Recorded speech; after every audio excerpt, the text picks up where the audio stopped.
শাপলা হত্যাকাণ্ডে ৬১ জন নিহতের তথ্য পেয়েছে তদন্ত সংস্থা। এদের মধ্যে ৫৮ জন নিশ্চিতভাবে শনাক্ত হয়েছে বলে জানালেন আন্তর্জাতিক অপরাধ ট্রাইব্যুনালের চিফ প্রসিকিউটর আমিনুল ইসলাম। দুপুরে মামলাটির অগ্রগতি জানতে হেফাজতে ইসলামের একটি প্রতিনিধি দল ট্রাইব্যুনালে এলে এসব কথা বলেন তিনি। মামলায় সাবেক প্রধানমন্ত্রী শেখ হাসিনা ও কয়েকজন সাংবাদিক সহ ৪১ জনকে আসামি করা হয়েছে বলেও জানান চিফ প্রসিকিউটর। জিএম মাহমুদ জানাচ্ছেন বিস্তারিত।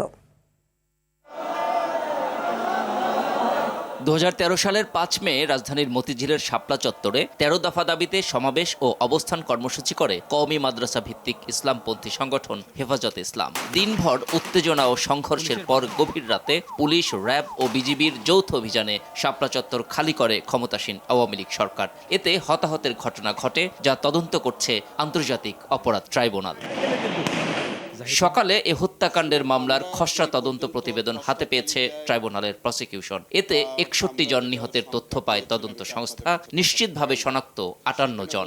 আমরা প্রায় ৬১ জনের একটা তালিকা আমরা পেয়েছিলাম, কিন্তু আমরা ৫৮ জনকে আমরা আইডেন্টিফাই ইতোমধ্যে আমরা করতে পেরেছি। মামলায় তৎকালীন প্রধানমন্ত্রী শেখ হাসিনা এবং কয়েকজন সাংবাদিক সহ ৪০ জনেরও বেশি ব্যক্তিকে আসামি করা হয়েছে বলেও জানান তিনি। তবে আসামিদের গ্রেপ্তারের স্বার্থে পূর্ণাঙ্গ তালিকা প্রকাশ করেনি প্রসিকিউশন। শেখ হাসিনার বিরুদ্ধে প্রাথমিক প্রতিবেদন পাওয়া গেছে, সেখানে পুলিশ প্রধান, বিজিবি প্রধান সহ এরকম কয়েকজন আমরা মোটা দাগে বলতেই পারি।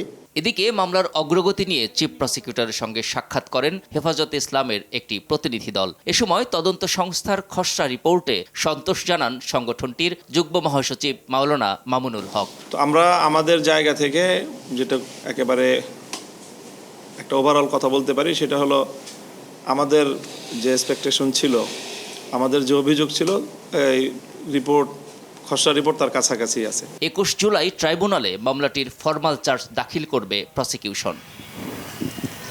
GM Mahmud, RTV, Dhaka.